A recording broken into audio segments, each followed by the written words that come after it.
जन्मोत्सव पर अपना आशीष वचन इस सम्मेलन में प्रस्तुत और संदेश देने का काम करेंगे आदरणीय प्रदेश अध्यक्ष महोदय जी।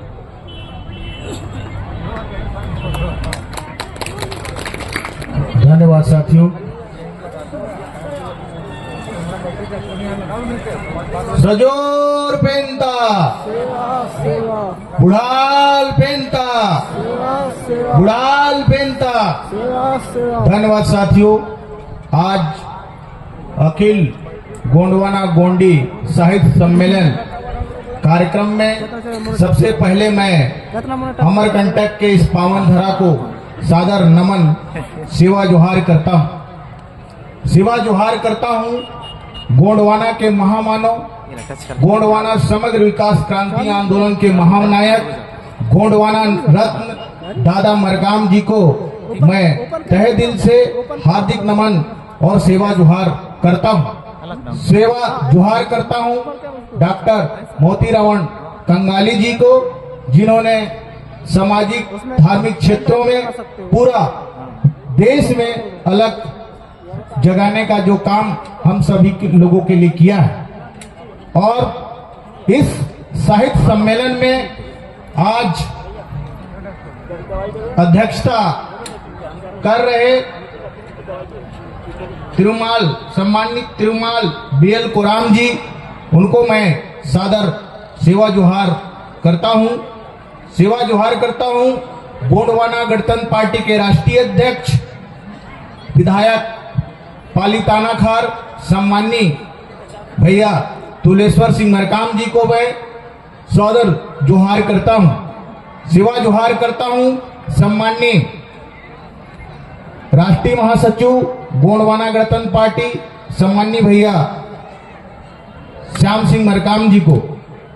सेवा जोहार करता हूं मंच पर विराजमान राष्ट्रीय महामंत्री सम्मान्य संतोष चंद्राकर जी को, और इस मंच पर मंचासीन समस्त समाज प्रमुख जो राष्ट्रीय स्तर पर सामाजिक क्षेत्र पर काम करते हैं, उनको सादर जोहार।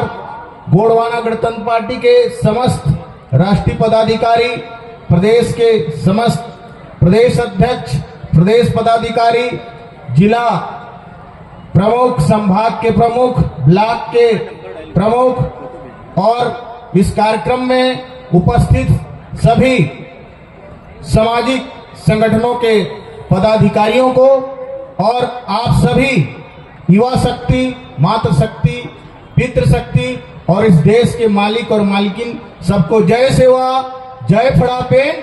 बना के रहेंगे, चला के रहेंगे। अरे भाई, चलाने वाले थोड़ा सा जाग जाए, अभी रात नहीं हुआ है, क्योंकि आज हम सब लोग यहाँ पर एक ताकत लेने के लिए आते हैं। दादा ने जिस तरह से ताकत दिया है, नया साल में जो होता है कि दादा का आज जन्मदिन भी है, तो जन्मदिन पे हम लोग एनर्जी लेके जाएं। दादा जिस तरह से इस आंदोलन का शुरुआत अमरकंटक से किए थे और हम सब युवाओं को एक प्रेरणा के माध्यम से आज ये जो सभा है एक संचालित हो चुका है। ये बहुत बड़ा आप सब लोगों का सहयोग से और दादा के मार्गदर्शन से चल रहा है। इसके लिए भी आप सब लोगों को हार्दिक बधाई देता हूं। साथियों, हम सबको जानना जरूरी है, क्योंकि आज जिस केंद्र बिंदु पर, जिस अमरकंटक पर आकर हम लोग प्रेरणा लेते हैं कि गोंडवाना आंदोलन को पूरा देश में लेके जाना है, पूरे विश्व तक फैलाना है, तो आप सभी लोगों को सचेत रहने की जरूरत है। साथियों, इस मंच से जो भी चीजें बोली जाती है, उस चीजों को अपने जीवन में उतारने का अगर हम काम करते हैं, 2-4% भी करेंगे, तो निश्चित ही गोंडवाना का जो आंदोलन है वो गांव-गांव तक पहुंचेगा। जिस तरह से हम सब वक्ताओं ने ये बात कहा कि समग्र विकास के माध्यम से गोंडवाना का जो दर्शन है, सभी क्षेत्रों में काम होना चाहिए, सामाजिक क्षेत्रों में भी काम हो, साहित्य का जो आज क्षेत्र में साहित्यकार जो हमारे हैं, उन लोगों ने आप सभी को बताने का प्रयास किया। पर भी काम होना चाहिए, संस्कृति के क्षेत्र में भी काम होना चाहिए, शिक्षा के क्षेत्र में भी, भाषा के क्षेत्र में, सभी क्षेत्रों में काम होना जरूरी है। किसी भी समाज का अगर विकास, एक राजनीति के क्षेत्र में भी विकास होना जरूरी है, क्योंकि किसी भी समाज का या किसी भी व्यक्ति का अगर पूरा विकास नहीं होगा तो वो अधूरा हो जाता है। क्योंकि अगर किसी व्यक्ति का एक अंग कम हो जाए तो उसे हम कहते हैं कि भाई ये विकलांग है। तो समाज को पूरा विकास होना चाहिए कि नहीं होना चाहिए? होना चाहिए ना। तो सामाजिक क्षेत्र में चर्चा हो चुका, राजनीतिक क्षेत्र में भी आप लोगों को मैं थोड़ा बताना चाहूंगा कि आपको राजनीति भी के रूप में भी जागरूक होने की जरूरत है। क्योंकि जिस तरह से अभिवक्ताओं ने कहा कि भाई हमको गोंडवाना राज्य था और गोंडवाना राज्य हमको लेना चाहिए और गोंडवाना को चलाना चाहिए, तो कैसे हो पाएगा? जब तक हम गोंडवाना आंदोलन को पूरे गांव-गांव तक लेकर नहीं जाएंगे, गोंडवाना के बारे में बताएंगे नहीं, तो सरकार बना पाएंगे क्या? नहीं बना पाएंगे। बताएंगे आप लोग भी। तो दादा ने जिस तरह से आपको ये बात कहा है, दादा का जो घर घर जाकर गांव-गांव पैदल चलकर ये आंदोलन को खड़ा किया है, तब उसका ही परिणाम है कि हम सब लोग, युवा लोग आज करोड़ों की संख्या में गोंडवाना आंदोलन में जुड़े। एक एकदम सिंपल सा कहानी बताऊंगा कि एक बार हुआ क्या कि जो खाई होता है, खाई में एक गर्भवती जो शेरनी थी वो छलांग लगाई एक छोर से दूसरे छोर। उसी समय में शेर का जो शेरनी का बच्चा जो है पैदा हुआ और नीचे गिर गया खाई में। खाई में जब गिरा तो उस समय क्या था, भेड़ों का झुंड था, उस झुंड में चला गया और उस झुंड के माध्यम से वो भेड़ लोग उसको उठाकर चल ले गए। और ये हुआ कि जैसे जैसे भेड़ जो है उनको पालन पोषण करने लगा और उस भेड़ में कुछ दिन हुआ तो वो जो शेर का जो बच्चा था वो भेड़ों से ऊंचा हो गया। जब ऊंचा हो गया, जब भेड़ों का जो भीड़ चलता था तो शेर का जो बच्चा था ऊंचा होकर चलता था, एक अजीब सा दृश्य दिखता था। तो एक बार हुआ क्या कि एक बूढ़ा शेर था। बूढ़ा शेर सोचा कि ये भेड़ों का जो भीड़ है उसमें शिकार किया जाए, तो वो क्या है, झपटा। जब झपटा तो देखा कि ये अजीब सा दृश्य चल रहा है, भेड़ जा रहा है, उसी में एक शेर का बच्चा भी दौड़ते चला जा रहा है। तो क्या किया, भेड़ों को छोड़ के उस शेर के बच्चे को पकड़ लिया। वो जवान हो चुका था।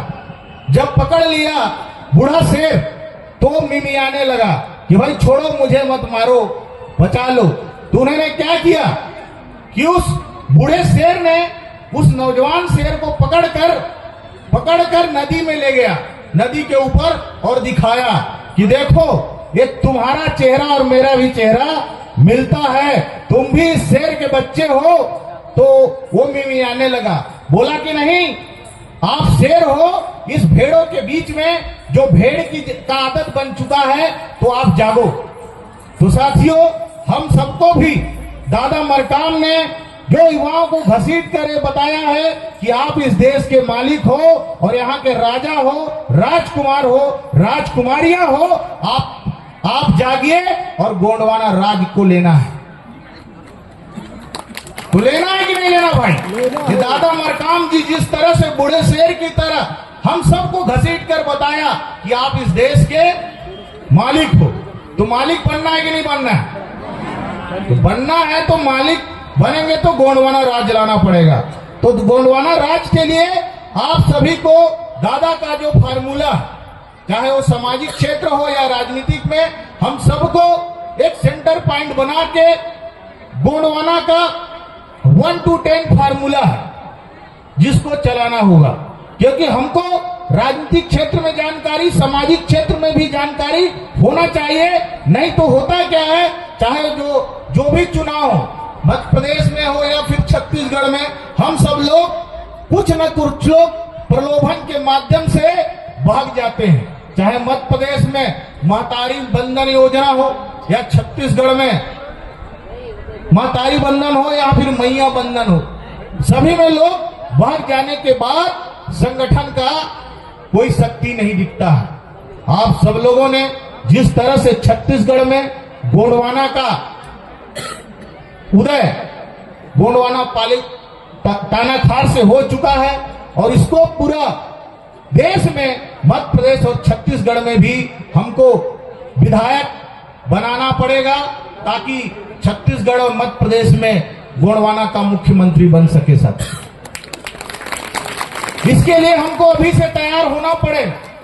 गोंडवाना का अगर सत्ता का एहसास दिलाना है तो आप सभी लोग अभी होने वाले नगरीय चुनाव है, पंचायत के चुनाव हैं, उन सभी में सेमीफाइनल की तरह आप सब लोग इकट्ठा हो जाइए और अपने गांव में जो गोंडवाना आंदोलन के विचारों से चलता है और आप सब लोग तय करके उसको पंचायत का प्रतिनिधित्व बनाइए, मुखिया बनाइए, जनपद का बनाइए, जिला का बनाइए और नगरीय निकायों का बनाइए। साथियों, तो ये शुरुआत मध्य प्रदेश और छत्तीसगढ़ से हो जाना चाहिए ताकि इनके जो सत्ताधारी लोग हैं जो चाहते हैं कि गोंडवाना के लोग अगर जाग गए तो ईमानदारी का राज चालू हो जाएगा, ये बेईमानी बंद हो जाएगा।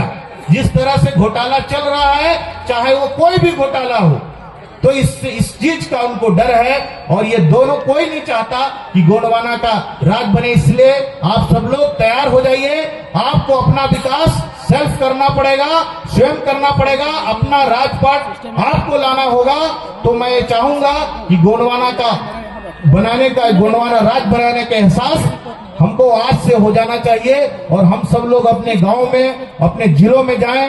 1 to 10 फार्मूला के तहत सामाजिक आर्थिक जैसा भी बात हो, सब लोग मिलकर 1111 लोगों की सूची बनाएं और आप लोग जिस दिन तैयार हो जाएंगे, हमारे राष्ट्रीय स्तर के जो नेता हैं आपके बीच में आएंगे और उसी दिन उस जिला में एहसास हो जाएगा कि गोंडवाना राज आ गया। सावधान, गोंडवाना आ गया। ये बात होगा कि नहीं होगा?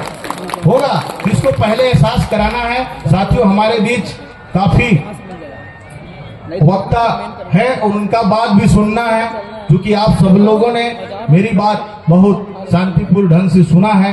मैं आप सब लोगों को इस नया साल और दादाजी के जन्मदिन पर हार्दिक बधाई देते हुए गोंडवाना राज बनाने के लिए मैं बधाई देता हूं। सबको जय सेवा, जय फड़ापे, चला के रहेंगे गोंडवाना। धन्यवाद।